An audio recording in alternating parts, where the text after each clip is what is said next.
This almost killed me. And it's killed hundreds and thousands of women. If men's dicks were falling off, there would be a resolution tomorrow.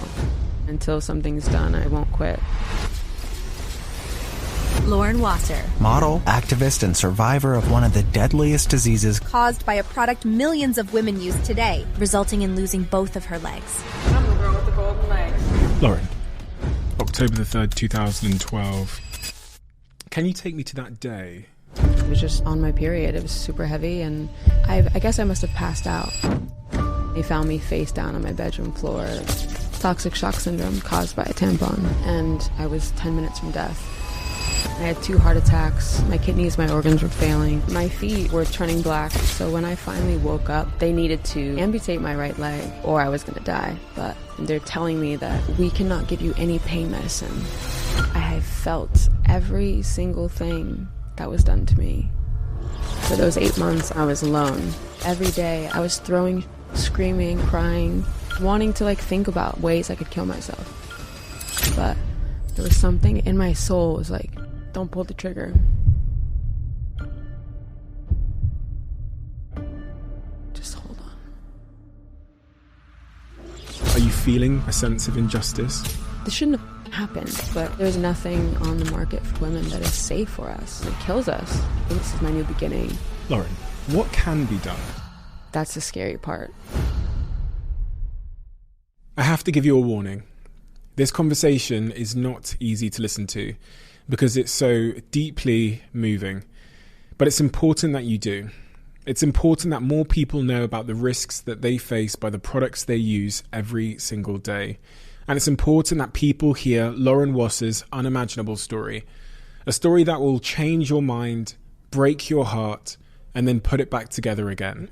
Toxic shock syndrome is probably something you've never heard of before, but it can affect anyone, at any time. Men, women, and children of all ages.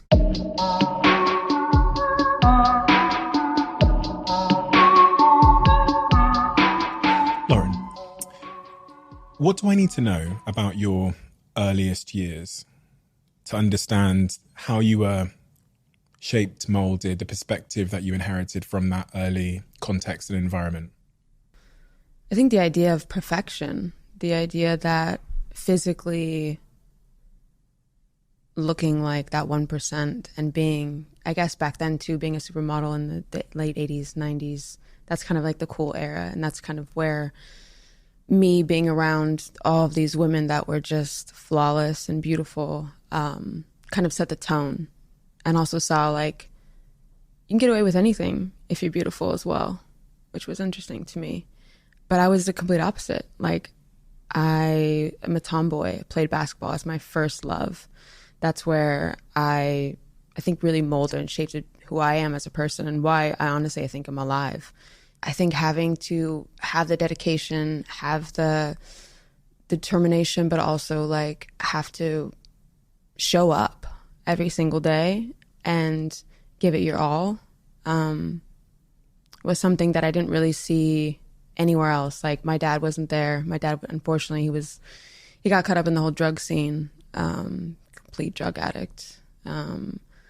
Basically saw him homeless on the side of the street when I was younger. My mom and I would be driving down Melrose, and my dad, I would look out and be like, oh my God, that's my dad, on the side of the street, because he's homeless. He was a big model. But, Studio 54, that whole era was obviously mostly drugs. But my mom was head of her career, 21 years old. 21 years old? She had me at 21. She was a big model, wasn't she? She was pretty big. She was with Stephanie Seymour and Cindy Crawford and Naomi. That whole era, kind of growing up and around that was just kind of crazy to see. She wouldn't even leave the house without wearing makeup or looking top of the line. Whereas I don't give a shit. I'll just roll out of bed and put on some basketball shorts and a vintage tee and be like, cool, I'm out, What if I'd asked you then, say you're 16 years old, and I said, what do you want to be when you're older? What would you have responded to me? Oh, I thought I was going to be like the Maria Sharapova of the WNBA. I was set in stone wanting to be endorsements, playing ball 24/7, travel. That was my dream. Like, that's what I really wanted for myself. To be a basketball player? Yeah. So that's why it's kind of like just the irony of like the fact I don't have legs anymore. It's like just crazy to me because I'm like, I'm an athlete first and foremost. And like that is my livelihood. Like that's what I know best is movement, is going outside and going for a run. You know, I mean, even just we all take for granted just walking in the shower, you know. So you're 24 when your life changes. Mm-hmm. October the 3rd, 2012, you're 24 years old.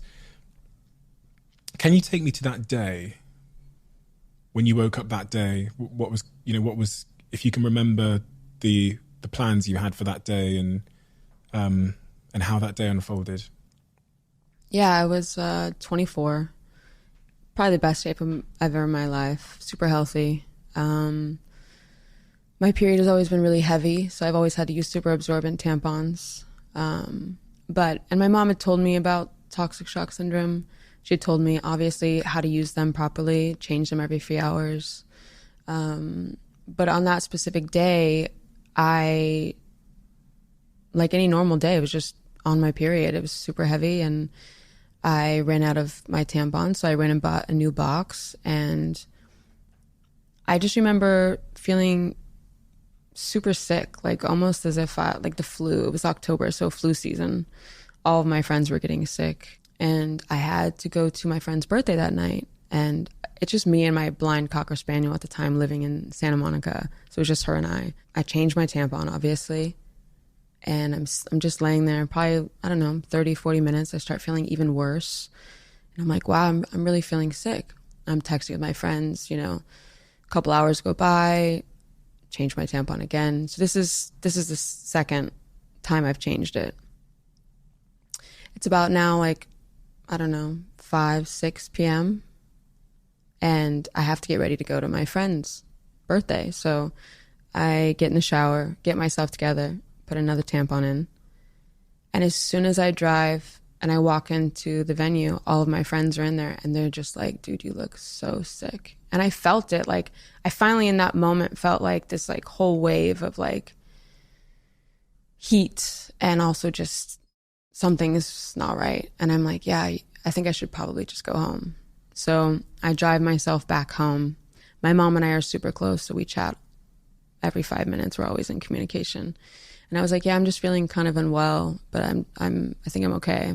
And then I get to my apartment and I'm just like really, really hot. So I just take off all of my clothes and I just like lay on the floor by my bed with my dog. And I guess I must have passed out. And my mom's frantically trying to like get in contact with me and she can't get a hold of me, but she knew that I was feeling ill. So she called the police to come by for a welfare check.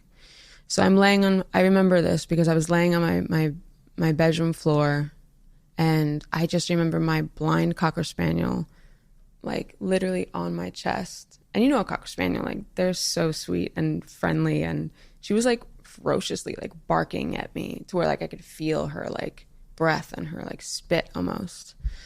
And she was just like so like adamant about like getting me up, like jumping on me and stuff. And then I hear like the knock at the door.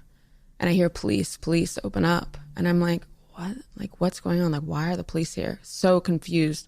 But at this time, I was already accumulating like 107 fever. So I was pretty much like just not in any shape or form, like making any real decisions because I'm just so discombobulated of like even what's going on. So I like threw on a hoodie and I open the door and the cop comes in and he looks at me and he's like, you're really sick. And I'm like, no shit. Like obviously. And he looks around my apartment and I think like I didn't even have a chance to take my dog out. So I'm sure there was like pee and whatever. And he's like, you're really sick, you need to call your mom. And I'm like, okay. And then he's like, so I plugged in my phone and he just fucking left. The cop just left me. So then I like plug my phone in, I text my mom, like the cop just came. Obviously, I'm really sick, but I think I just have the flu. And I mean, he's a cop. So I think if there was any real urgency, he would take me to the emergency room. And at that point, I'm in Santa Monica and I'm living 5 minutes from St. John's. Like you could see St. John's from my balcony of my apartment. Yeah, this hospital that saved my life. How long had you been on the floor? Probably a few hours. Okay. But she was like, after speaking to her, clearly she has that motherly instinct to be like, something doesn't sit well. So I said, listen, the cop just left. Obviously, I think I'm okay. I just need to just sleep this off. And I'll call you in the morning. And that was the last we spoke. Obviously, that doesn't sit well with her. So she feels the need to get another welfare check. She gets her husband to drive her. She was just had surgery, so she was bedridden. And she was living in Riverside at the time, which is like, it could take up to like an hour or two to even get to me. So she called all of her friends, all of my friends, called the police again to come to my apartment to like see how I'm doing or get me help or something. So once she did that, the cops came again, and it took them like 30 to 45 minutes to get inside of my apartment. And they found me face down on my bedroom floor, defecated, basically myself and everything around me. I was dying. I was 10 minutes from death. They rushed me to St. John's, and they were like, why is this healthy, young 24-year-old girl plummeting? They didn't get it. And thank God there was an infectious disease doctor that was on call, and he said, well, does she have a tampon in? And once they located the tampon and they sent it to the lab, it came back as TSS1, and that's when they were able to finally kind of get me stable and give me the things that my body was more susceptible to accepting at that time, because it was really grim. And I had 2 heart attacks. My kidneys, my organs were failing. They put me on life support. I had 107 fever. They basically gave me a 1% chance of even surviving. So TSS1? Toxic shock syndrome caused by a tampon. It's because all of these tampons, feminine hygiene products that are available for women on the market right now, if we were to go look, they have chlorine, bleach, dioxin, all these synthetic fibers that we place inside of us at such a delicate time. And that just gets in your bloodstream and it slowly kills you. It's a gateway to everything. And those specific things are so toxic, you know? And then if you're using super absorbent tampons, the absorbency is way more than just a normal one. And even if you use a cotton tampon, it's still sprayed with pesticides. So there's actually nothing on the market for women that is safe for us. Everything has some sort of chemical in it. So you're in hospital. They've given you a 1% chance of surviving, of living, Mm-hmm. and they've told your family presumably that Mm-hmm. your chance of survival is you have a 99% chance of not surviving. Mm-hmm. Do you know how your family had responded to that? There was a whole line around St. John's of like everyone that I knew to say goodbye to me. Of course, my family too, but like I'm from LA. Like I've been around and know everyone, and to see that kind of response, especially during that, to where like people are actually coming to say their goodbyes and pay their respects, is just insane. Obviously, I don't know any of that, but that's just what I've been told. But it's just pretty crazy. And I was, on life support, fighting for my life, and each moment was very grim. You're in a coma? Yeah, I was on life support in a coma for like a week and a half. Have you found out went on while you were in a coma in terms of the treatments they were giving you to try and keep you alive? So they gave me, they pumped me my whole body full of fluids because the toxins had taken over. So they pumped my body full of like 100 pounds of fluid. So when I finally woke up from the coma, I was 200 pounds. So like I'm tiny. And I woke up and I was just like, I thought I literally just had one of those nights where you just eat a bunch of donuts and candy and ice cream. And I was just like, is this what happened? I had no idea why I was literally and had tubes in my throat and machines everywhere. And my mom obviously like sitting right beside me and everyone freaking out that like I'm awake. But what degree am I awake? Like no one specifically knew how damaged or what severity it was until I could actually like be awake to tell them or to show them. But yeah, it was really touch and go. The rest of your family, your grandparents, your brother, were they around at that time? Yeah, everyone was, all of my friends. I mean, it was it was really to that point. I mean, my godfather and my mom got a casket. They were going to plan my funeral. Like, it was to that point of like, this girl probably will not make it. And it's a bacterial infection. Yeah, but it has nothing to do with leaving your tampon in too long. I was changing the tampon as normal as I've always done, as normal as you should, as normal as directed. But again, I think it's about how toxic these tampons are and how they sit in our bodies. And, you know, it just takes one of those toxins to get in our bloodstream, and it starts that kind of flu-like symptoms. But that's so vague. That's so...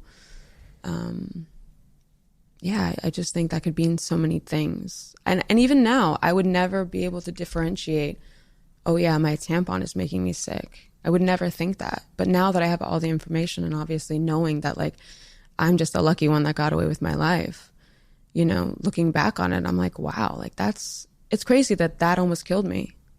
And it's killed hundreds and thousands of women since the 80s, the early 80s to now. It's still an epidemic that's never gone away. Was it by chance that particular doctor was on call that day that asked about, does she have a tampon in?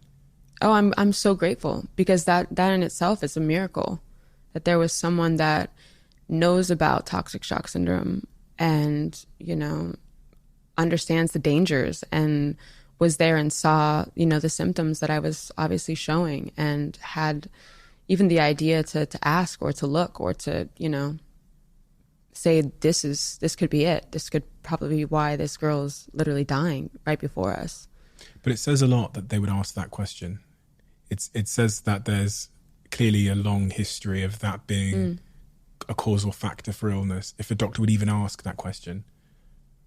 But the sad thing is a lot of it goes misdiagnosed a lot of the time, and a lot of people just think it's doesn't happen, or it couldn't happen, or, you know, it was kind of swept under the rug by tampon companies because it's $1 billion industry, and, you know, no one ever saw someone like myself survive it and then being able to say, hey, like, this shouldn't be happening. Like, this almost killed me. And that's why I even shared my story to begin with, is because I wanted women and I wanted the world to be aware that this is something that we shouldn't be taking lightly, and that we need to demand for safer products, and also demand, like, why is this still happening? And, you know, obviously then it was 2012, but here we are 2023, and young women more than ever are in danger.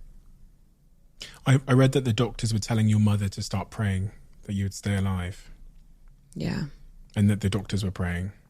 I think everyone was praying. It was really dark. It was like I feel so bad for my mom, because I can't even imagine to like what degree she, you know, seeing me in that state, and then every moment is like, you know, when this machine's going off, you know, she's literally sitting on a cot next to me, just staring and hoping that I'd even come to, you know. And you were her best friend as well at that point. Yeah, and it just probably was so hard. You start to wake up. Yeah. Can you talk to me about what happened from that point onwards, when you start to regain consciousness? What did you hear? What did you see? Again, I think when I first woke up, it was just pure shock. I didn't know why I was so big. I didn't know why I had the breathing tubes. And the crazy thing too is, I guess during the whole time when I was in a coma, my feet were turning black slowly, because a lot of the damage was done when my body was dying. So all of the blood went to like my brain, my heart, my organs, and my everything. And so your lower extremities, or your extremities, if that, don't really get the blood because you're dying. So they're going to preserve the goods first, if that makes sense. Mm-hmm. So a lot of that damage was irreversible, because I was, I don't know, on my bedroom floor alone, dying for, I don't know, a couple hours, I guess, you know, and that time, a lot of that damage was done to my lower extremities, but also it was happening to my hands too. And so my hands were turning black too. And to this day, there's no reason why any medical physician can tell me why my hands came back and I didn't have to amputate. Like, they were thinking about amputating my legs and my hands while I was in the coma, because they were discolored and, you know, turning kind of purplish pink. And it's pretty crazy. Like, if I would have woken up and had no arms and no legs, I definitely don't think I would be here. There's no way. I don't think I'm that strong. There's just no way. But the idea of that is just kind of crazy. And maybe it's because, you know, my arms are close to my heart and the blood flow came easier that way. But I think that's pretty crazy too. When was the first time you were aware that there was a suggestion of amputating anything? For the first time, I was alone in the ICU at St. John's. And it was just me sitting there. And my feet were just constantly on fire. Like, it literally felt as though someone was sitting there just lighting my foot on fire. Like, the burning sensation was insane. And my right leg was worse than my left. My toes on my left side were turning purplish pink. But my right side, there was a lot more damage, you could tell. And so then the concern came in of basically they needed to amputate my right leg to save my life, or I was going to die. And I had no idea about any of that. So I'm laying there, my room is empty, and there's a nurse that comes in, and she's on the other side of me behind a curtain, and I can hear the conversation. And she's saying, I have a young girl here who's 24 years old who's going to need a right leg below the knee amputation. And we need to get her in bed right away and into hyperbaric as soon as possible. So she's on the phone to UCLA to get me into UCLA because they have the best hyperbaric chambers there that basically it's like 200% oxygen that you go into, and it basically just like gets everything moving and the blood flow to everything. And so they were trying to get me a room. And I just remember hearing looking around and being like, she's talking about me. Like she's saying that I'm an amputation. Like, and I just fucking started screaming. And I was screaming for my mom. I was screaming for my godfather. I was screaming for everyone. I was like, do not let anyone touch me. Do not let this, like, what is she saying? Like, tell her that's not true. Like, just completely unaware of like the severity of the situation for myself. And yeah, that was probably the first time where I like even heard the word amputation. I can't believe you overheard it. Yeah, it was like shocking. And then from there, I think I just was like, I'm fucking doomed. Because like, you know, being able to just walk and move, and obviously being an athlete and not having your legs, like I couldn't even wrap my head around that. Like, what does that even look like? You overhear that behind the curtain. You start screaming. What happens then?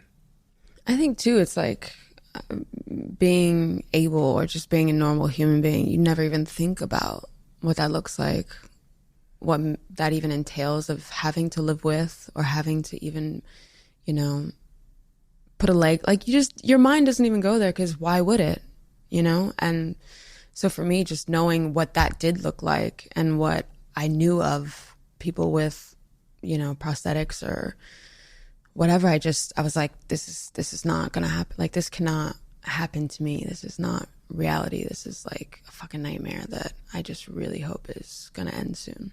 Did your mother come running in?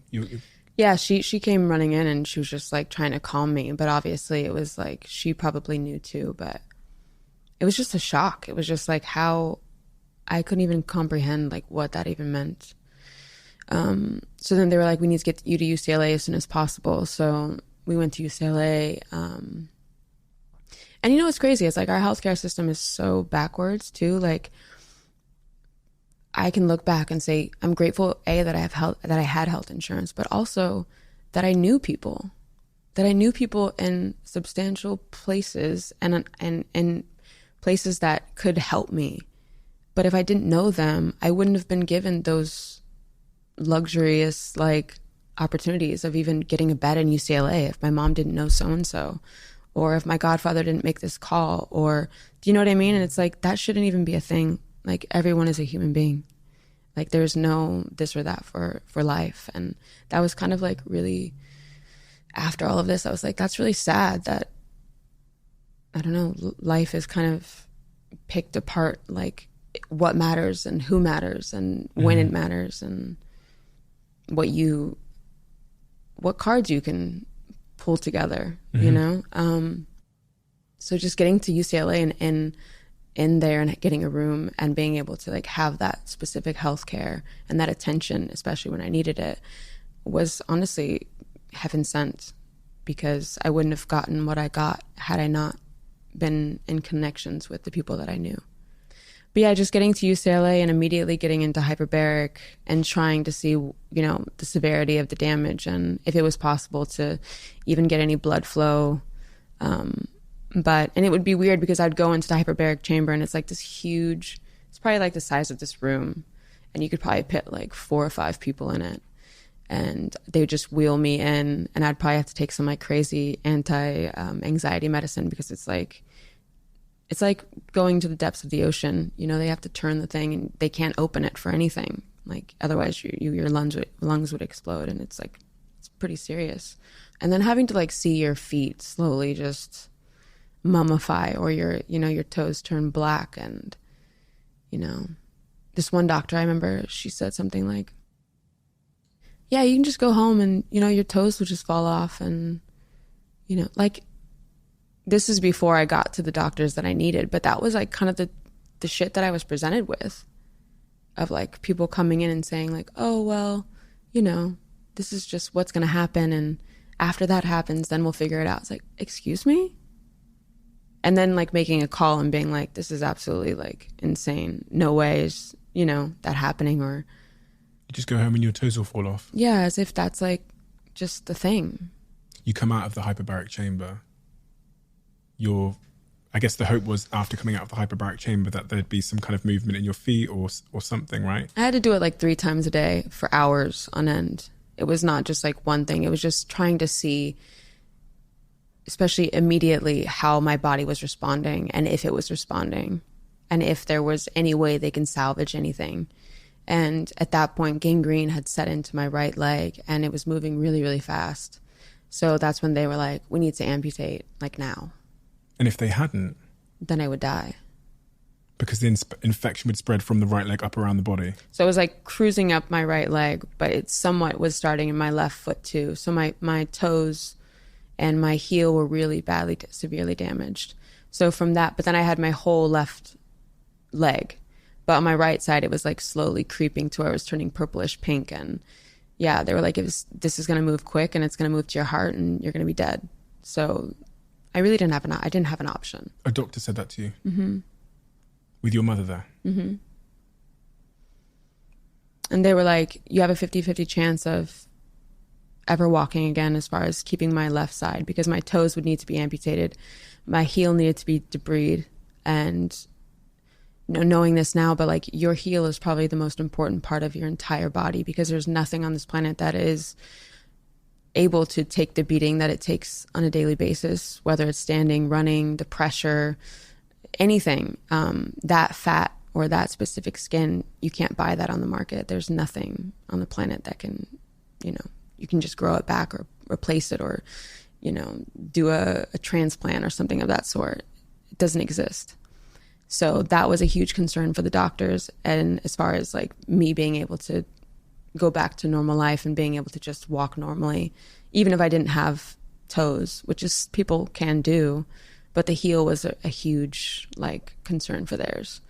And me personally, I was like, and God rest my godfather, I wish I would have listened to him, but he was like, you should probably just do both and move on with your life and just kind of like, you know, just keep chucking.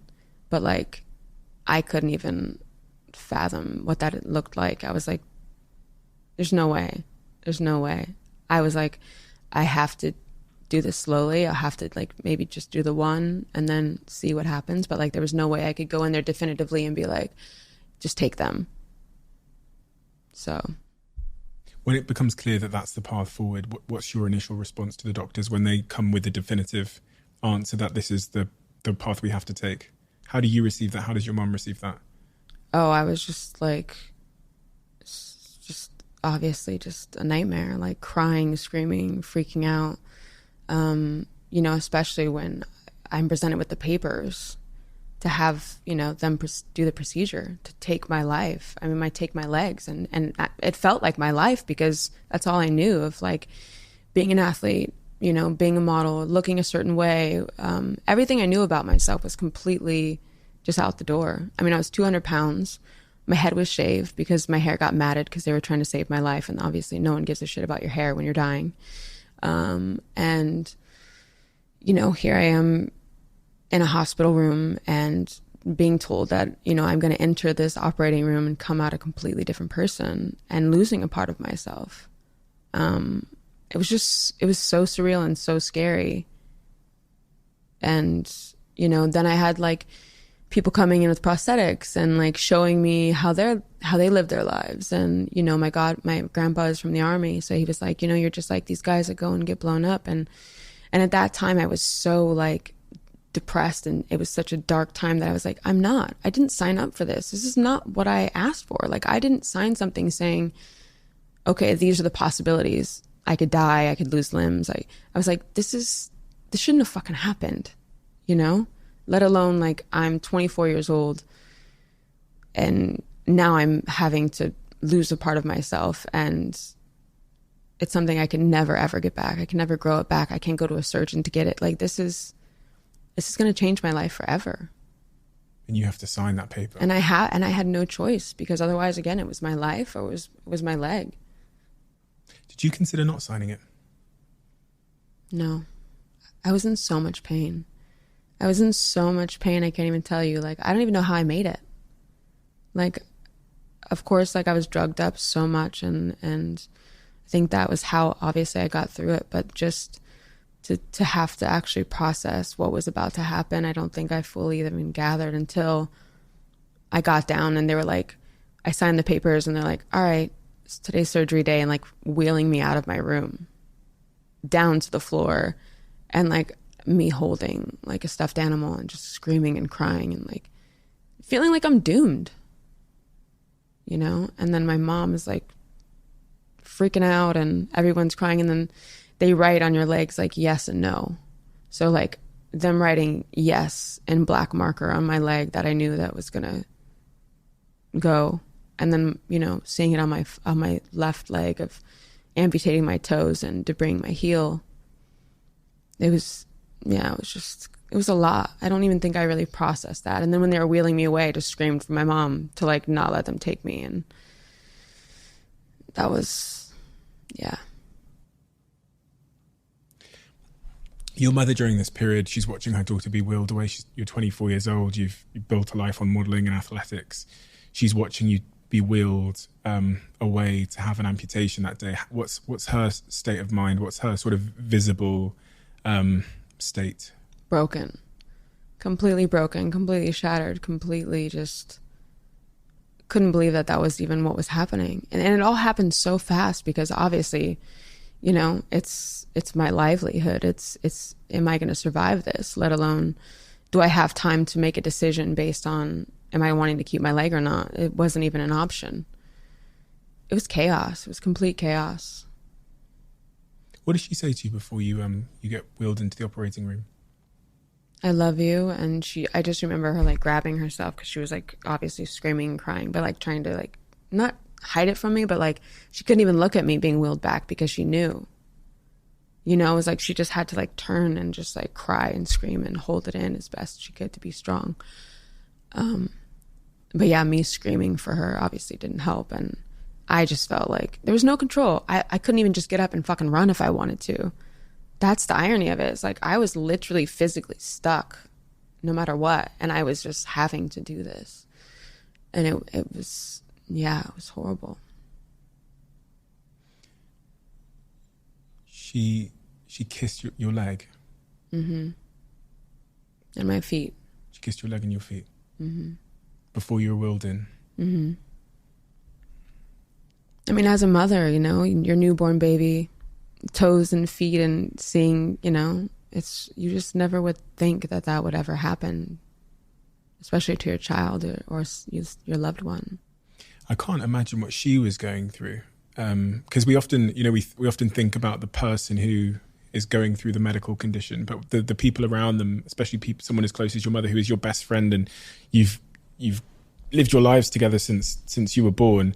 I can't imagine the sort of trauma and the uncertainty that she was living with as well. Like, have you had conversations subsequently with her about what she went through in those moments? No, I mean, it's sad because I feel like God has blessed me so much. I'm so lucky, not only to just be alive, but I have everything I can need and more. And I forget every single day that I don't have legs. Like, I don't even think about it. The only time I think about it is when I gotta pee in the middle of the night and, like, going in the ocean. Like, there's certain things I can't do. You can't just run in there because, I have metal and I have screws and I have bolts. And so, like, rust. But, like, I don't even think about it. Never. And I don't even think about what happened, the trauma. And a lot of that, maybe is true. Like, I'm suppressed and I've just kind of moved on. But really, I'm just the happiest human. But when I am with my mom, it is something where she's so fixated on the trauma, right, of what happened. And I think it lives with her more so than me. And it's sad because I hate that. Because I wish that she can just live her life and know that, and live and know that, like, I'm more than okay. Like, God's got me and he's had me this whole time. Like, you don't have to worry. But I think as a mother and knowing the shit that I don't even fucking know, that she had to go through and the decisions she had to make. I mean, she was like writing down everything, calling everyone, making sure that I had the best of the best, making sure she like took the notes and the nurses and the doctors. And I mean, she was amazing.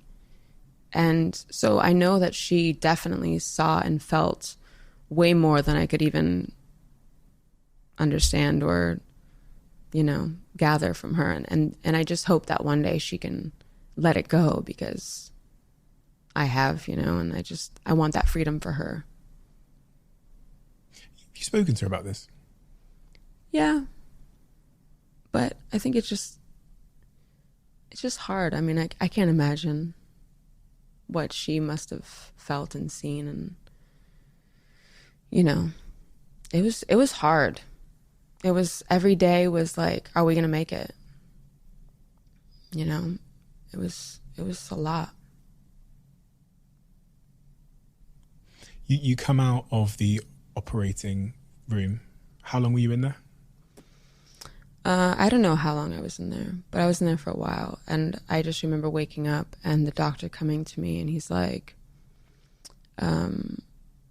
basically my heart freaked out during the operation because I had 2 heart attacks when I first went into the hospital. So my heart was already kind of freaking out and not in the best state. And then through the operation, I think some complications or something happened. So I woke up and I'm sitting there and I won't look at my leg. I probably didn't look at my leg for months. Like, I couldn't even acknowledge that even happened. So I just remember sitting up and being like, not even acknowledging it. The doctors are coming in and talking to me and they're telling me that I had, some sort of complication. And they're like, so Lauren, for the next 24 hours, we cannot give you any pain medicine. This is right after I had my leg amputated, like chopped off. And he's like, I guess basically because of all the medicine and stuff, it like something about they couldn't, I don't know, it was about me staying alive and not like having my heart like freak out, having another heart attack or whatever. I don't really remember the gist of it because clearly I was so like not even really present. But when I heard those words, I was just like, what? So literally for 24 hours, they put me in my own little room and I felt every single thing that was done to me. I was throwing shit. I was screaming. I was crying. I felt like a shark had just fucking ripped through my leg. And yeah, like no, my mom couldn't be in the room. Like no one could be, because I was just screaming and crying and just freaking out because like, not only was that traumatic enough having to like have my leg chopped off, but then to have to really feel what was just done to me and have to actually just deal with it was on another level. And that's something like a lot of people don't know, but that was really crazy. It's just unimaginable. just like, you've used the word God quite a few times. Mm-hmm. Were you religious before this happened? And are you religious? Are you still religious now? Yeah, I definitely was. I mean, I'm not like, you know, I believe in a higher power. I believe in God. I believe that, you know, there's something definitely directing my steps. Like, I would not be here if there wasn't. There's no way I would be alive if there wasn't a purpose for my life. And there is definitely, obviously now I can say that, but like going through all of that, I think there definitely was a moment when I was pissed at God and didn't understand why this had happened. But I know that in the process of like going through depression and suicide and even having those thoughts, every morning when I'd get in the shower and I'd have to get on like a little stool in the shower, I'd wheel myself to the shower, which is another thing. I was in a wheelchair for 8 months, which is crazy. And my left foot was still questionable. I didn't have the right leg, but that's kind of just where I was after I left the hospital. But every day I would wheel myself into the shower, get myself on a stool, and just fucking scream and cry and just yell at God. And wanting to like think about ways I could kill myself and end my life that day. Really? And every day that I did that, something inside was like, just hold on. There was something that just like in my soul was like, just hold on. And I mean, it all makes sense now, but for those moments, it was definitely like hard.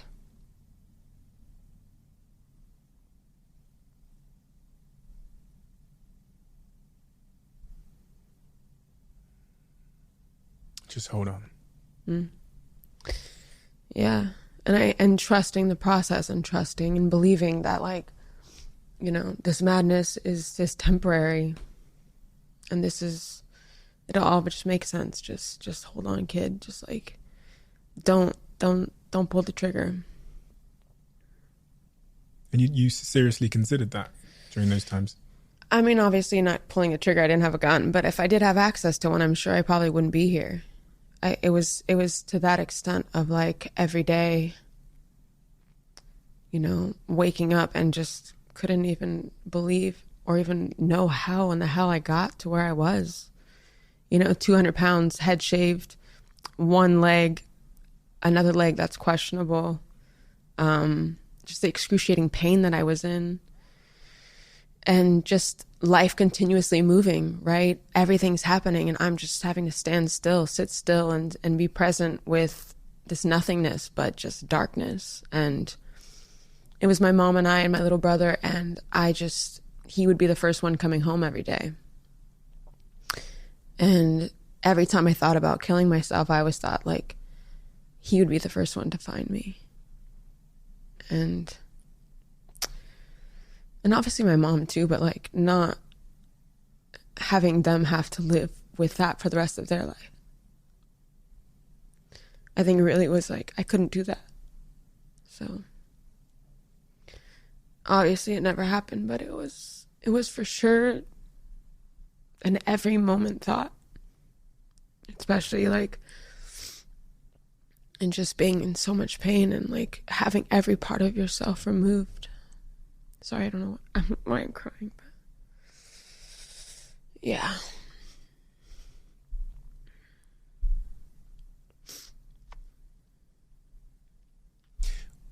When I hear your story, and this is, I think, why I asked the question about faith and God, is it feels just like the deepest injustice. Mm-hmm. You know, it feels just like such a deep injustice, and it feels for that to happen to you. My head just goes, you know, like how is this fair? And then to hear the suffering that you endured from then after, I just can't understand the world where someone puts a tampon in and then they have to endure such suffering. And it's hard to make sense of, like, even for me hearing it, I just can't make sense of a world where that could happen to someone. What are your thoughts at that moment about this point of injustice? Are you feeling a sense of injustice? Are you asking yourselves the questions? I think back then I was so concerned with every moment and surviving every moment and trying to just live, that I didn't really think of how fucked up this is. That, you know, I'm doing a documentary, and so I have like 90 hours of footage that was filmed during this whole process because I was going to die, because of damages, because of the reality of just documenting everything that I had to go through and the trauma of it all. And when I look back and I see myself, my 24-year-old self, especially in that state, it's really sad because I'm like, I was so innocent and I was so young and I had this entire life and journey ahead of me. And it was like, how did I deserve that? Just crazy. Like, I didn't do anything wrong. I was using the product as I should. I did everything I was supposed to. And, you know, it's just crazy that is so powerful and toxic. And it's, and again, it's almost sad because, again, I'm the lucky one that I'm here being able to speak about this. But there are so many women that you'll never see. You'll never hear their stories. You'll never see their faces. You'll never hear the trauma they experience because they're no longer here. And so it's my duty to, A, share my story, but B, inform the world that this is inhumane. And it's just, it could easily be prevented. But again, it's greed, it's cost efficiency, it's money. You know, it's, you know, I always say in my interviews, if men's dicks were falling off tomorrow, that wouldn't happen. So why is it women are having to fight for everything, let alone what we do with our bodies, let alone with the products that we are given for something that we are just naturally having to do every month for 40-something years? You know? Why are we not a priority? Like, why are we not protected and upheld to the stature of men? We're 50% of the population. And also, we make life. We create life. It just seems so crazy to me. But again, we're in 2023 and those men are still making decisions about what women do with their bodies and their choices on how they, you know, approach what they want to do with themselves and their lives. It's crazy. You come out of hospital, you're wheelchair bound for 8 months. You're living at home at this point? Yeah. With your mum with my mom and my brother, yeah. What impact does it have on your brother? He's 10 years younger than you, so he's what, a 14, 15-year-old kid. He is now firsthand, he's got a first sort of person perspective to real trauma and suffering in someone he loves. And at 14, you know, ugh.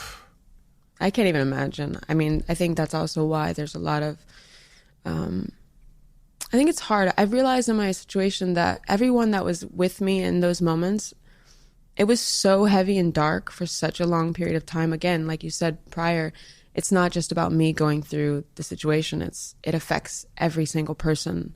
It's like a domino effect, and everyone's going to deal with it differently. And a lot of people, especially then being so young, you know, just have to go through even that with me, not even experiencing firsthand, was traumatic. You know, so let alone my 14, 15-year-old brother who's having to see, you know, their sister in this state, you know, and then having to be so depressed and so angry and just pushing and punching everything away from me as far as I could because I didn't want to be here anymore. And him having to experience that, I'm sure, has taken a toll. And it makes me sad because it's just, this whole thing is just so dark, and it just goes back to, it just affects everyone differently. And I'm lucky that I've been able to get to this place because, you know, I've done a lot of the work. I've had to actually sit with myself and deal with it, but it's hard to go there. It's hard to dig deep and to have to face the reality of what you faced, especially in those moments. And who knows when that will be and if that will ever be, but, you know. What, for those, you mean for those around you? Yeah. If they'll also go sit and do the work. Yeah, and like, I think too, it's like to see me in such a place now where I'm okay. I think a lot of people forget like that I went through that too. Like they just see me now and like everything's great, and I see myself now and everything's great. But again, I'm at a different place when a lot of people still have to maybe sit with the things that I maybe wasn't aware of, or I was in a coma, or what, you know, the decisions and the talks that happened when, you know, it was crucial to my well-being and to even if I was going to survive or not. When you came out of hospital and you spent the next 8 months in a wheelchair in real pain, depressed, very. What were your prospects for life from your own perspective? What were you thinking your life was? If you thought about the future, if at all, what was the future for you in those moments? I didn't have one. I definitely, I think that's also why I was so suicidal, is because I had this life, you know, I had everything at my fingertips. I was able to do everything and anything. And there were so many goals that I wanted to achieve, and I just wanted to live my life. I just thought like, I just had so many hopes and dreams that in that moment of like sitting in my darkest room because I didn't want to see the world, I had it like completely blacked out. And having to sit with myself and like seeing myself in a wheelchair. I mean, people who are in wheelchairs are my heroes because I don't know how they face a world that's not meant for them. It's hard. It's so hard to go outside and to go and just do the simplest things and to be looked at differently. Just things that we as people who are able to just be able-bodied or have prosthetics or move or whatever, how that challenges them, you know, and then face a world that kind of just looks at them and kind of doesn't, in a way. It's hard. Like, I don't think if I had to be in a wheelchair would I be that strong mentally. It takes a really strong person mentally to live that type of life. And I hold the utmost respect for anyone that has to live in a wheelchair or be in a wheelchair because you're fucking a rock star and so strong. And for those 8 months, I was just like, there's no way I can live my life like this. There's no way I can. It's just not accessible. The world is not accessible. I learned that. It's just not. And and then you're just looked down upon, which is just crazy because you're really so strong to have to, you know, just face the world every day. What is that like? You said you're looked down upon. What did you learn about the way that people in wheelchairs are viewed? Or just people with disabilities in general. I think it's just like there's just like stigma of incapable because you maybe look a certain way or because you're confined in a certain space, or the world is not built for that. The world is built for, you know, run in, walk stairs, you know, shower, even just step. Like, people forget that there are people who can't do those things, and they're a lot of the time left out. And in those moments, I've learned that because I've faced it myself. I think in my journey, it's interesting because like I've had to face so many different parts of life and lived so many lives for maybe short amount of time, but at least in those moments, I've been able to relate and to live with maybe something that someone does have to live with forever, and how strong you have to be and what it takes every day to face a world, you know, that isn't really made for you or accepting of you, or, you know, just because you look a certain way, you're immediately judged or just seen as you can't do it. And that's not true. Were you going outside during that 8 months? Barely. I hid myself. I didn't even like, maybe just to like somewhat get my dog outside. My mom would kind of force me, but I wouldn't. I would just definitely want to stay in my own little world, as dark as possible, and just hide. As dark as possible? Yeah, because I didn't want to see outside because I couldn't go outside. Like, I used to look at people with legs and be so pissed because I'm like, why do they have their legs and I don't? because you're so depressed and so like just in this zone of like you don't want to live anymore, let alone like you're angry at the world because just of life, because you can't live it the way that you used to. And yeah, it was just a really dark time of trying to figure out, again, why am I here? What am I doing? Is there a place for me? I didn't think I would ever be accepted by the modeling world at all, let alone looked at, let alone find love, genuine love. Again, I didn't even think of life. I just thought of how can I get out of this misery? And that's why I was like just contemplating suicide daily. Every day I was just like, how can I do this? It's really just really hard to think about when you see no light at the end of the tunnel for such a long period of time. Like, there's never been through hard things in my life, but there's always been a glimmer of light even at the end of a tunnel. And to be in a situation where you're waking up every day and there is no light at the end of the tunnel as far as you can see, but carrying on regardless. Well, also my foot was questionable, so I'm having to go to wound care. I'm having to go to hyperbaric every day. My whole entire world shattered, and I'm just sitting there with the pieces, and then I'm just in excruciating pain. I mean, the pain that I lived with for even 7 years before I made the decision to amputate my second leg. Because I was so young, my body was overproducing so much calcium that my bones, even though I didn't have toes anymore, my bones were literally protruding out my skin, like pushing and trying to basically fix the damage by like growing new toes, but it's impossible. So I would have to go in and they would have to amputate that. So I'd have to get that cut out of me as well. I had to do that surgery twice. I'd have to go to wound care every Monday, every other Monday, because my heel was so badly damaged that, again, like I told you with the skin, there's no skin on this planet that's strong enough. So I had to do apple grafts, which is basically baby foreskin, because that's the only skin that's tough enough. And they did 2 transplants of that on my heel and then hyperbaric to try to get, everything to kind of come together. But even doing that, my sweat glands were really damaged. So I would sweat and then they would just kind of get really hard and stay there. And I'd have to surgically get them removed every Monday. And I was just like in so much pain because there was no fat pads even on the bottom of where the toes would be. So I'm just on bone. So every time I'm stepping, I'm just like, it's just excruciating pain.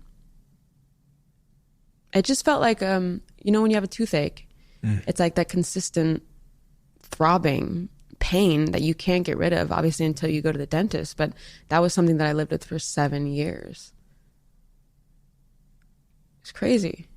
I don't know how I did it, but I just thought that I had my whole leg, and I'm the type of person that needs to exhaust all of my options before I make a decision, and that's something that I just had to do.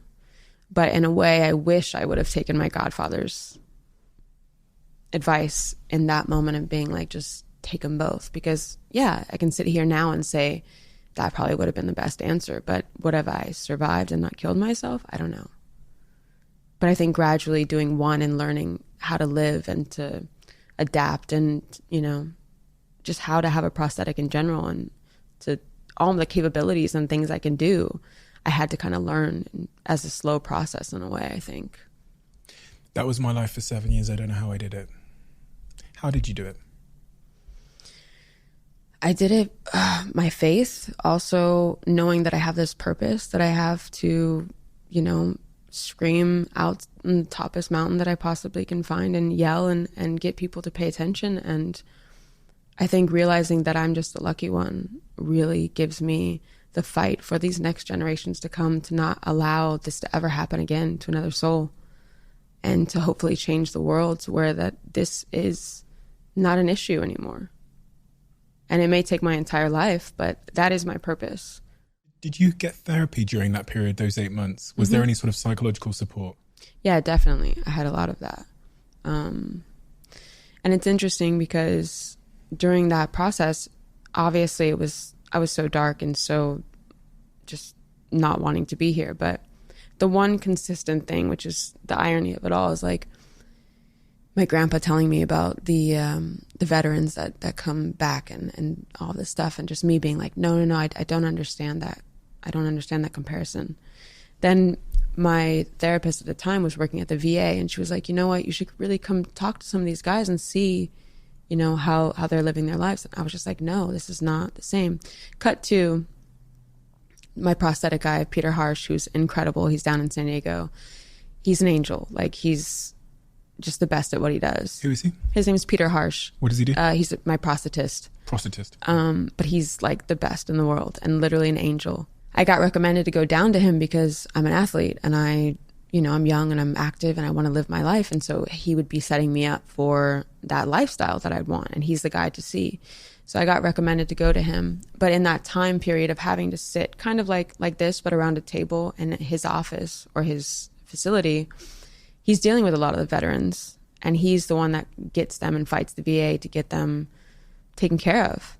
And it's just so interesting that I've had to sit in this chair amongst all of these amazing individuals and hearing their stories and learning about the fight and just the resilience of them, and finally seeing what everyone was kind of saying as far as the comparison, or like, you are just like them, and me never understanding. But the common denominator when I look around the room is we didn't kill ourselves. We are alive. We chose to live.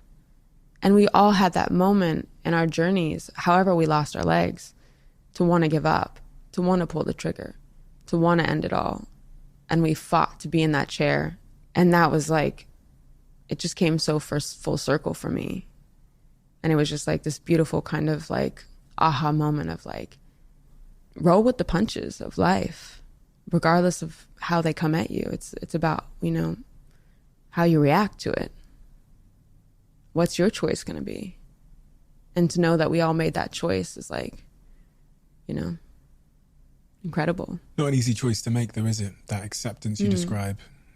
No. I think that's kind of what I'm really curious about, is the journey one goes on, where at first they try and fight the thing that's happened to them. And then that whole contemplation around the injustice, why me? This was preventable. This is unfair. You're looking out your window, you said, and seeing people with legs. And I read that you were even annoyed at the sunshine. Mm-hmm. You go through that chapter, which is, it's a conflict, right? It's a conflict with oneself and the nature of what's happened. And then at some point you arrive over this other side where you use the word acceptance. You kind of accept it and you make, as you said, a choice. You realize that there's a choice you can make. Mm-hmm. That whole journey, because, you know, whether someone's had an amputation or not, there's so many people in their lives right now that something's happened to them. Mm-hmm. They're feeling that sense of injustice. You know, they're going through the motions of blame or guilt or whatever it might be to try and understand how it was avoidable. But the journey from that place, the conflict place, to this acceptance, what does it take for us to get to acceptance faster? I guess is my question, because acceptance seems to be a much happier place. I mean, Time. You can't rush it. You have no control over it. And I think that's when it's those moments when you have to sit in it, sit with it, feel every part of it. And you have to figure out, what are you going to do with what you have and what you've been given? And, you know, I had to do that. I didn't have a choice. I didn't want to be in a wheelchair. And I saw, you know, my only option was a prosthetic. But how was I going to, you know, make it cool or make it me or make it, you know, something that I could feel like, all right, like, this is my new self. This is my new chapter. This is my new beginning. It was more so like I needed to see it as a challenge first, because that's how my mind operated, of like, Lauren, you have no other fucking choice. You're either going to be depressed and kill yourself and end it, or you're going to get the fuck up and figure out what you're going to have to do to survive and live the best life that you know you deserve. And it was just a slow process. Like, I wish I could put the fast forward and be like, what I know now, I knew back then, but it's impossible. Every part of my journey and everything that I've been through has gotten me to this place. Every part has shaped me and molded me into who I am right now. And a lot of that had to do with me doing the work and processing. And again, seeing that our physical beings is nothing, doesn't matter. It's like a shiny object. But you can be the most beautiful person, but you can be the most sad, unfulfilled, ugly person, you know? I mean, it doesn't mean anything. It's about what you do on this planet, not just for yourself, but for others. How can you leave that impact? You know? And that's kind of like how I now live my life every day, is because, again, everyone is fighting something every day. And a lot of those wounds you can't see. It's mental. It's trauma that you'll never speak about or talk about or whatever, but you are internally having to deal with and face on a daily basis. And I think if anyone sees me, if I'm just getting out of my car, if I'm walking to get coffee, or I'm laughing, I'm hanging, whatever, you see me on the cover of something, you Google me, whatever, and you see that I didn't just wake up and get here, that I too had all of those feelings, that depression, that state of mind of not wanting to be here, but not allowing that to define me and to define the future that I knew that I could have for myself. You got to see that even though things are very small, those big celebrations of even just getting up the next day, even though you don't want to, or, you know, facing something super hard, or pushing yourself out the door when you don't want to, or, you know, not taking the pills that are in front of you and ending it. That waking up the next day is a new day, that like you made it from that point. So it's just about gradually building onto that. Every little challenge is a success that you've overcome, and it adds up over time. And then soon enough, you'll be in a place where you're like looking back and being like, wow, I did that. And I think that's the beauty of like life, and the darkest times really mold us for the people that we're supposed to be. It's so incredible because, you know, everyone in their own lives feels like they've overcome something, right? And the degrees in which the mountains that they've overcome are all different sizes. And that's why your advice there is so unbelievably important and powerful, because it is life advice for us all. It's not someone who has an amputation advice, in that I saw, as you were speaking, I saw all of the struggles I've been through in my life and the process, the things you were saying about time, community, meeting other people that have been through hardships that you can relate to, and that making you feel like you belong and you're understood, and your plight is a human plight. You're not, you know, broken or there's nothing wrong with you. This is what it is to be a human. I was, as you were speaking as well, I was thinking about this idea of strength, and that it's so tempting to say, oh my God, you're so strong. And in the context of how someone might view you and say you've got incredible strength, which you have, there's also this other side of using the word strength, which makes me feel a bit uncomfortable, because when we think of strength, sometimes we think of like, just kind of like buckle up. Yeah. But actually, I think from what I've learned from doing this anyway, the path to strength is actually often being okay to be vulnerable and be what some people might describe as quote unquote weakness, which is like being willing to talk and being willing to cry and being willing to hold your hands up and say, I need help. And it's almost ironic that that's the path to strength, that sometimes vulnerability and saying, I need help is the path to... Does that make sense? Yeah. But it's also owning it, being able to like, be like, this is what it is. And, you know, patience and time. And once you understand that, you can't rush that. And especially when something physical happens to you, you can't rush the human body to heal right away. It's impossible. So I really had no choice. It was like, I had to feel, I had to sit with it. I had to use a wheelchair. I had to use a stool for a shower. I had to, you know, learn how to walk without a limp. I had to force myself to do the uncomfortable, but we only grow in the uncomfortable. If we're feeling fine and great and everything's dandy, we're not growing. We're just staying the same. You make the decision some years later, I think 6 or 7 years later, that you wanted to amputate the second leg, your left leg. Why? I wanted my life back. I wanted my freedom. I was turning 30 and I was like, I want to be a mom. I'm an athlete. I want to just be able to run. I want to feel the wind in my hair, you know, the wind on my face. I just want to be able to move. Movement is so important. And I wasn't able to do that with that leg. It was holding me back. It was holding me back from living my truth. And I knew it was the best decision that I was going to make for myself. And it is. I never, ever look back and say, oh, I shouldn't have done it. I more so look back and say I should have done it sooner. Or I wish I would have done it sooner, I guess. On the Today Show, you said losing your first leg saved your life, and losing the second leg gave you your freedom. Mm-hmm. Which is so interesting. It's such an interesting, unexpected thing to hear, that losing your second leg is the thing that allowed you to have your freedom. How did life change once you'd made that decision and you'd gone through that operation? So I didn't have toes, and then my heel was still it just would never be normal again. And it was just like, why am I going? This is not living. I'm just getting by. I'm just waking up and going to the doctors, or I'm not going and going for a run. I'm not going to go and play basketball. I'm not going to be able to just walk down the street comfortably. You know, I definitely, even like right in the beginning, like I would wear hoodies and sweatpants. I mean, you can see the heat wave here right now. That's kind of what I was in. But I was in like, you know, huge sweatshirt, huge sweatpants, making sure like no one could see that I didn't have a leg, because I was so scared of what other people would think. I just was ashamed of myself. I was ashamed of what happened. I just didn't know what was happening or what would happen next, because it was so unknown. So I was just trying to like still, I guess, live in this world that I thought was of that girl, but I was no longer that girl. And this was your godfather's advice was to, at the time when you first had the incident first happened, your godfather's advice was to amputate both legs. Yeah.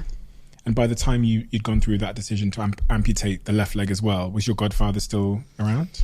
He was around, but then shortly after, he died in a horrific car accident, which is really crazy, because he literally sat with me every single day, you know, hoping and praying that I would survive, you know, playing Bob Marley's 3 Little Birds and singing to me, you know, and then cut to he's killed and I'm okay.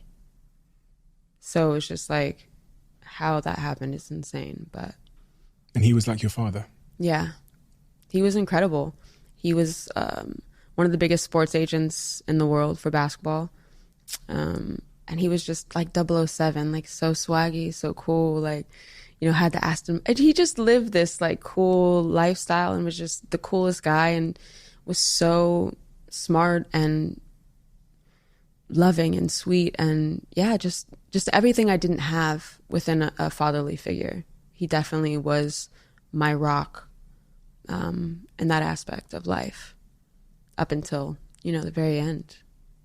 How does losing him impact you at that point in your life? It was hard. It was just like, I literally had just amputated, so I was on crutches. I had just bought a house, so I was like really wanting him to come over and see it. And, you know, I still have a voicemail that I missed his call, and the voicemail was like, hey, let me know like when I can come over and finally see, you know, the crib and check it out and blah, blah, blah. And it was like, that was it. And then like, I think a few days later, he died. But it's just crazy, because I know he's proud of me, and I know that like I have so many angels that I carry with me, and I just know that he's along on this journey. I know he's super proud of me. So if I can, you know, I live with that. So, and he has an amazing little son that's the best as well. So he's still here in a lot of different ways. And he's aware how much he helped you through that period. I think he's still really young, but it's interesting, because like, you know, for kids to see me like kind of like a robot or like a superhero, you know, I walk out and I just see these gold legs, and it's like, it's interesting because a lot of kids at first don't even notice them. Mm-hmm. And then when they do, then they're just fixated. Then they're just like staring, and then they're just like there was just one little boy, I remember being in Switzerland in the airport, and he literally sat on top of his suitcase, kept rolling up his pant leg, looking at his leg, looking at me, looking at his leg, looking at me. And then I remember his mom was like, you know, can he ask you a question or something? And I was like, of course. So like he came over, and then he started to like try to race me in the airport because he wanted to see how fast I was. And then he was like touching up my leg and feeling it. I was like, I'm like a superhero. I'm like a robot. And he's like, yeah.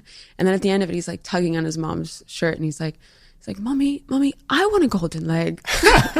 And I was just like, yeah, it's pretty cool, I must say. But again, that's just like, I've learned too, it's like in this journey that owning it and accepting it and being okay with it, it only attracts people's curiosity instead of shunning them away or making them feel like they shouldn't ask the questions. And especially with young kids, their brains are like sponges and they're curious. And a lot of people, you know, that may look different, their mothers or their parents are probably like, don't look, don't stare, don't. And that's not what you should do. Let them ask the questions. Like, I'm an open book, but like, I think giving little kids that idea of there is something wrong, don't ask, don't question. It should be like, you should ask the questions and you should wonder, because that kid now is going to see someone like myself or just think that I'm the coolest thing on the planet, instead of thinking that there's something wrong or that I'm incapable or unable to do something. So I think it just, the perception of, I think how you just carry yourself is really important, because you don't know who's watching. And it's usually the ones that like are in the, you know, the little ones. And those are the ones that are this next generation or the generations to come. Golden legs. Golden legs. Why golden? It was 2012, obsessed with Rihanna. And the irony of Rihanna is that my mom had got me tickets to go see her. And I was so depressed and in a wheelchair, and I was so embarrassed. And I was like, I'm not going to go. So I didn't go. Cut to, she hires me for Savage. And it was just so like full circle moment for me too, because I'm like, Rihanna's hiring me for her brand. And I was so embarrassed to go to the concert. Just crazy life. But anyway, now she's married to Ace, has babies with ASAP. And ASAP was the reason why I chose the golden legs, because he had the golden grill. Like, he was all about that, especially at that time. That was his thing, his gold teeth. And I was like, you know what? I may not have gold teeth right now, but I'm going to get some gold legs. And it's kind of just been my thing. And I love gold. I love gold jewelry. I have a grill too. I have, you know, so many different things, but like my legs they're my jewelry piece. They're like my trophies. It's also a statement of the kind of where you were with the acceptance piece, because you went from the sweatpants where you're trying to hide to the gold where you're like, look at this, look how cool this is. It's a kind of a real psychological journey to go from there to there. Yeah. And I think it's just about, again, finding and making it your own and figuring out what works for you and how, like, you know. And I'm also, that was 0.01% that is so lucky to be able to have the access to the prosthetics that allow me to move the way I do, that allow me to walk the way I do. You know, prosthetics are so expensive.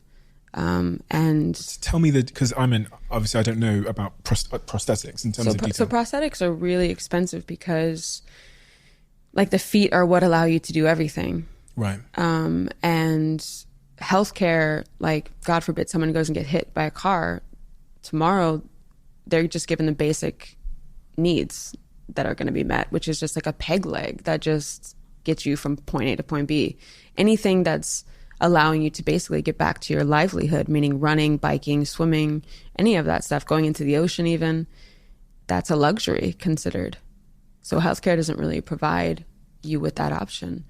So I'm grateful that I'm sponsored by Össur, who's a prosthetic company out of Iceland, that they're so advanced and so like ahead of the game, that they've made my feet to where it's like the blade is like an ankle, to where like the mobility and flexibility is just like as if I had a foot.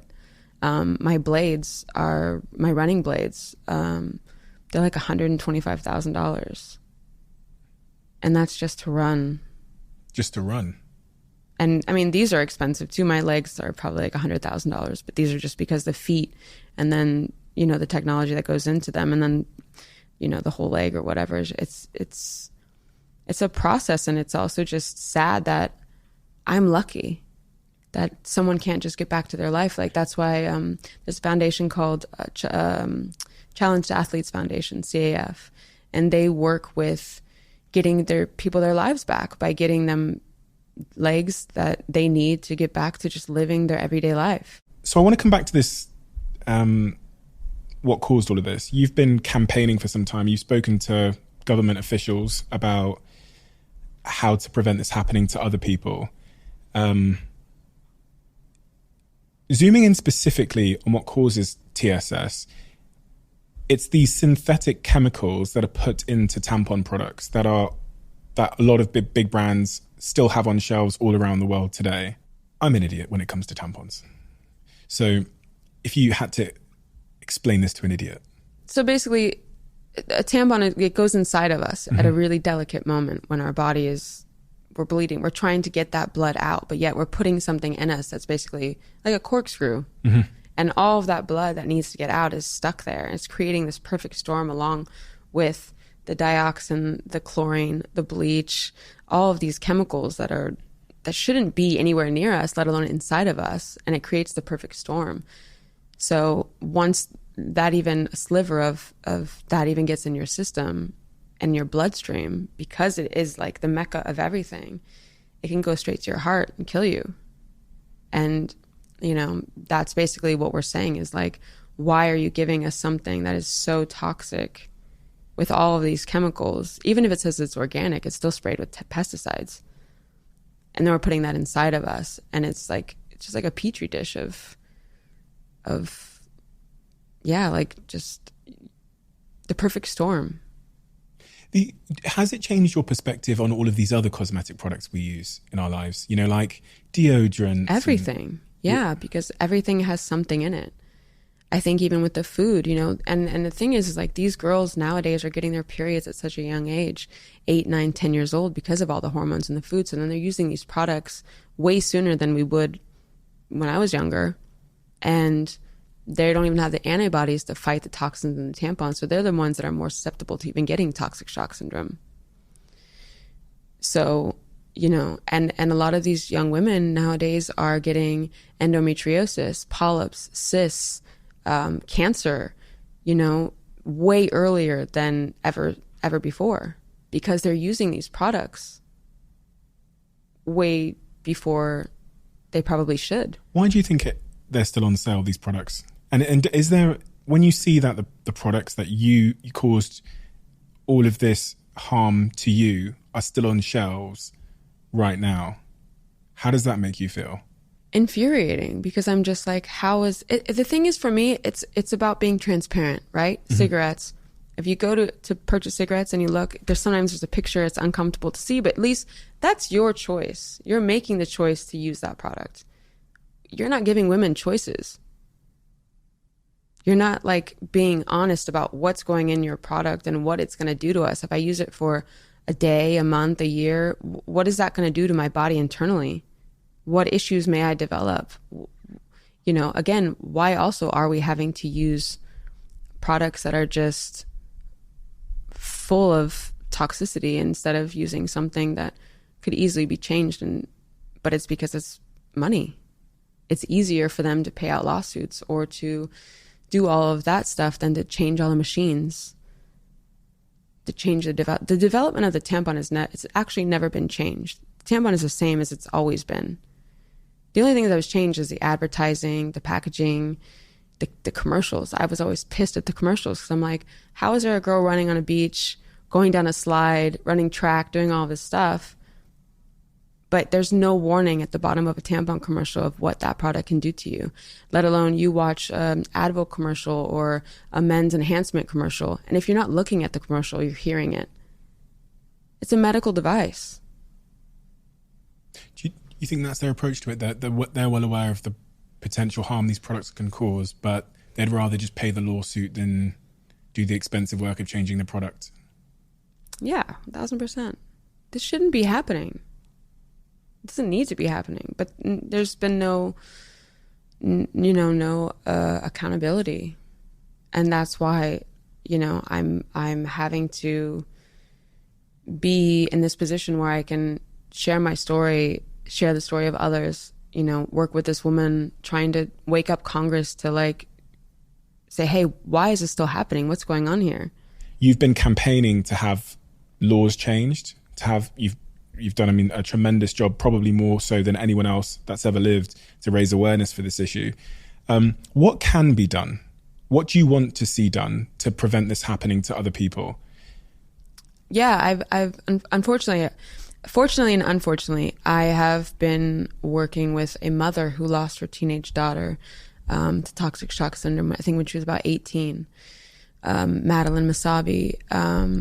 Through the darkness and through the trauma of all of that, we've really joined forces in wanting to change the world and wanting to advocate and wanting to pass these bills that are necessary for us to be protected. And it's taken a lot of time and a lot of energy. And she's doing a lot of the groundwork, like starting her foundation, don'tshockme.org. There's bills that we are working on to pass. There was a bill called the Robin Danielson Act, which was named after a woman who died of toxic shock syndrome in 1998. And that bill in itself got rejected by Congress 10 times. And cut to Dawn and I meeting with the Congresswoman, Carolyn Maloney, in New York a few years ago to try and get that bill reintroduced. Me sitting with the Congresswoman and having the conversation about why is this still happening? And if that bill had passed, this probably wouldn't have happened to me. And I had her speak to Dawn, the woman who lost her daughter, because I'm like, listen to this woman crying and screaming because she will never get to hear her daughter's voice again, see her daughter ever again because of this. So it was just kind of getting this Congresswoman to like realize, like, let's reintroduce this bill, but there's also so many things that we need to reintroduce and also address within Congress that has to change. So her and I have definitely joined forces and have kind of been putting together new bills and you know, again, it's going to take time and it's not going to happen overnight, but it's definitely in motion. And alternatives. A lot of the alternatives that women do have, they can still get TSS from, like the cup. But that I've had women reach out to me, you know, their husbands writing me saying, my wife of 3 kids is fighting for her life right now in the ICU from using the cup. Or you know, a lot of women want to say, like, I'm using organic tampons. It's like, okay, you're using organic, but it's still sprayed with pesticides. You're still putting poison inside of you. What is the approach you would advise? I think just being aware of what you're putting inside of you, being aware of, you know, are you reading the box and seeing that it has all these chemicals? And, you know, do you really want that to be just being, I guess, just being more aware, not just thinking that it can't happen to you, because it can happen to anyone at any time. It's not about anyone's off limits. No one is off limits. That's the scary part. And yeah, I mean, just be more aware, educate yourself. That's the advice you would give if a young girl's listening to this now, and because I imagine this is a really pressing question in the people that are listening to this in their minds, is what should I do instead? Well, that's why I fight so hard, is because I need women to wake up and say, like, well, what is our alternative? What do we do? But we're only given what we're given, and what we're given is shit, and it's horrible, and it kills us. That's why I say it doesn't make sense. Like, if this were happening to men, there would be a resolution tomorrow. Because a lot of these companies are male driven. There's a lot of men sitting in the seats that are making these decisions or have the power to, but they don't even know what it's like to have a period. They don't even know what it's like to have a baby, to have to make a decision if they're going to keep it or not. You know, It's not anyone's decision, but the person that's going through it. I guess my question is about, like, we've still got to use tampons, right? So, like, I can never, and I don't. I can never use a tampon ever again. It would kill me. It would kill you? Yeah. Do you mean literally, or you mean psychologically? No, I mean, I would never anyway, but I'm just saying, like, that literally almost killed me. So why would I ever want to, you know, have that thing even in the same room is me, you know? Yeah, I can never, nor would I ever suggest anyone to. I mean, I get it, you have to, but again, that sucks because those are the only options we have. Even pads, you know, a lot of pads have synthetic fibers as well, you know. The issue is there actually is nothing safe for us that we can use and go through the day and be like, oh, you know, just doing life and there's no worries. It's like, no, you have to have that consciously on your mind of like, oh yeah, like this thing could kill me, but I have to use it because I have track today, or I have to go swimming, or I have, you know what I'm saying? Yeah. Forgiveness. This topic, this word of forgiveness. What's your, you know, I was thinking about what you said about the you wouldn't want to be in the same room as that thing because it killed you, because it nearly killed you. What do you think the answer is in terms of like acceptance, forgiveness? Where do you sit with, there's this tremendous injustice that happens to you? Is the answer trying to get to a place of forgiveness for what happened? Is it acceptance? And what is, where are you at with all of that? Forgiveness for who? For the companies that know that they're killing people? No, it's just greed. And forgiveness, I don't even know what I would forgive other than, I don't even know if there is forgiveness. I think there's just anger. There's just this fight. There's just this unjust that sits within me to know that when I see a little girl walking down the street, I see myself. And I see her little feet. I see her little legs. I see her whole spirit. And to know that that was me, you know, and not ever wanting that to ever happen to another soul. And I think that that's like just my whole mindset of there is always going to be unjust within myself if I don't live my truth by fighting for what I believe is right. And what I believe is right is equality and safe products. You've done more than anyone I've ever encountered, as I said a second ago, to raise awareness for this.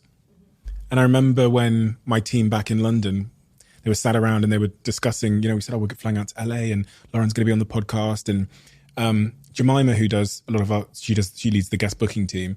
She was explaining to them what toxic shock syndrome is, because none of them had ever heard about it before. And just to think about that one isolated example, that there's a whole team, there's a whole room full of people in London now that know about it because we're having this conversation. There's millions, tens and tens and tens and tens of millions of people that have watched you talk about this online. You have done more than anyone I've ever encountered to put this on the public's radar, and you continue to do that.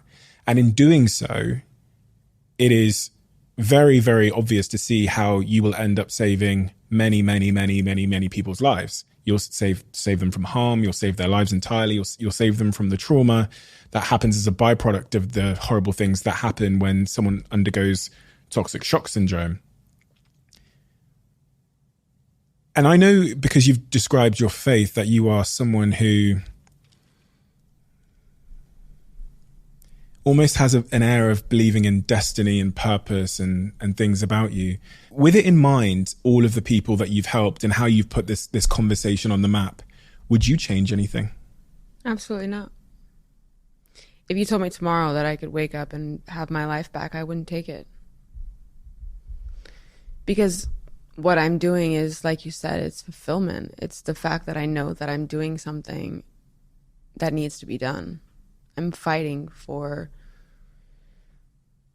life, for people to be able to live their lives, to be able to, you know, like go about their days and live out whatever it is they want to achieve, and know that it's, you know, I don't know. I feel like that's my job. My job isn't done by any means. You know, and I'm making a documentary right now, or going to, but there was no reason why I should share anything with anyone, because I don't need to.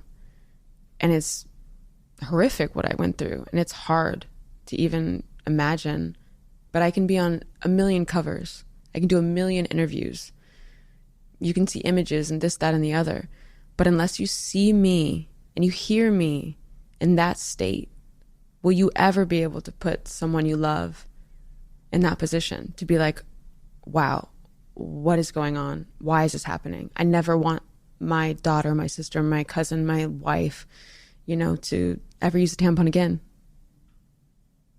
Do you know what I'm saying? Like, someone has to see me fighting for my life to be able to put themselves in a position to be protective of the ones they love. And I always say this too, like, I'm so lucky that I look the way I do, right? Because again, it matters. And I think that is too why I got so much attention, is because I am what I look like. And how did that happen to her? Why has this happened for, decades? So, yeah, I think it's my duty that I feel in my heart that, like, when I see a little girl, I need to be vulnerable, to showcase that part of my journey in my life, to remind people of why I am the girl with the golden legs. Which can't be easy. It can't, but it is. I mean, in a way it is. It's because I'm okay with who I am and where I've come, and knowing that that's part of what allowed me to be this person right now, and having to go through all of that. But even sitting here and having this conversation with me, where you have to walk back down the path of that trauma. I mean, the only time I got emotional is when I speak about my brother or my mom and killing myself and them finding me. I don't cry about what happened to me. And maybe that's because I just suppressed everything and it's this trauma that I haven't really addressed, but like, I know enough to know that, like, I'm okay. And like, God's got me and God's always had me. And like, I'm living proof of that. I'm living proof of, there's someone definitely directing my steps. Like, I should not be here and have what I have and have been able to be above and beyond blessed, that I forget my trauma. I forget the darkness, because I have such a beautiful life to live. If your work was to be done, if I sit here with you in, I don't know how many years' time, but if I sit here with you in a couple of, I don't know, a decade, it could be 5 months, and you say, my job is done in regards to toxic shock syndrome, what would you mean by that? Meaning that we as women are protected, that we are given things that are not going to kill us for something that we inherently have to do every month. And that's a basic necessity for life. I mean, we can't do anything without having something that's going to, help us get through our days, to be able to be the bosses that we are, and hopefully, knocking down these doors and making people wake up and realize, like, this is a huge problem, and hopefully getting these companies or a company to make something to where we can go about our lives and live just like everyone else and not have to worry if our tampon is going to kill us. I think that will be the day where I can be like, wow, I know that we're safe. I know that whatever happened to me will never happen to somebody else ever again. And I think that's where the peace and maybe just the breath of, I can relax and really just let that part of life go, because I know that my voice has been heard and I know that change has been done. I don't know. I just think the purpose of it, of being able to leave a legacy of, like, where you're actually impacting something for people to say for when you're not here. That's where I feel like that's where I want to be. I want to be in that, like, that changing the world factor of how either people see themselves and love themselves, changing the fashion industry, changing, feminine hygiene products, making sure that we're all protected and safe. And I think that's so much bigger. And if I can save a life, I mean, that's bigger than anything. That could be bigger than any achievement you could ever imagine, is because a human life and what that person is and what they could be to the world is so much more than just a cover or a, fancy car, or it's like, it's so surface. There's no fulfillment. What are those things going to do when you die? Nothing. But you can die knowing that you've changed the world, that you've changed someone's life for the better. And that to me is so powerful. Well, Lauren, that is what you're doing. I've never been so inspired by someone on this podcast ever. And I don't bullshit people, but like genuinely, I've never been so inspired because there's so many things that you're doing as a result of speaking that aren't necessarily the most obvious benefits you're having. Obviously, your work to change the industry that harmed you is going to change lives, but the message of perseverance when there's no light at the end of the tunnel, and to keep on going and to have faith that there is a higher purpose, there is a reason to carry on. I think there's so many people around the world that are in dark places and they can't see a reason to continue, you know, and a lot of them listen to this podcast because a lot of them message me. And I think even hearing how you managed to take yourself from that place, you used time and you sat with all of the things you felt and where you are now in your life, I think that alone will save a lot of people's lives. Because there's so many people, honestly, there's so many people that are going to listen to this that cannot see the light at the end of the tunnel. You are the light at the end of the tunnel. You know, you being here and doing what you're doing, you are that light. You'll never get to see all the lives you impact and change positively because of that. So on behalf of all those people who I'm sure would love to message you and tell you, but I'll do it on their behalf, thank you so much. You've really, really inspired me. And you've inspired me at a very profound, deep level because, you know, it's easy. It's easy to go through life, even sometimes in the world I live in, and feel a sense of sadness or injustice, or to have a huge amount of pity for myself, or whatever it might be, you know. And you're a constant reminder of the choice that we have every day, every time we wake up. So thank you. Yeah, thank you so much for having me, giving me this opportunity. It's been so fun. Thank you. Thank you. Thank you for blessing us. We have a closing tradition on this podcast where the last guest leaves a question for the next guest, not knowing who they're going to leave the question for. And the question that's been left for you, I've not read it all because it's a little bit long, but I'm going to start. Assume you can visit yourself on the day before you die, brackets, in the far future, I hope. What do you imagine that future version of you will tell present day you? That you've done well. That you've set out to do what you've chosen and wanted to do, and you didn't stop no matter how hard things got, no matter how many no's you got, no matter how big the world got or how high up that you couldn't see how you were ever going to get past what was in front of you, but you did it and you never gave up, and you saw everything as a challenge. And hopefully in that moment I'll know that I've changed lives, saved lives, changed the world for the generations to come, and know that my work is done. And I think that's just pure beauty. I have no doubt. Lauren, thank you so much. It's been an absolute pleasure to meet you. Thank you, too. Thank you. Thank you.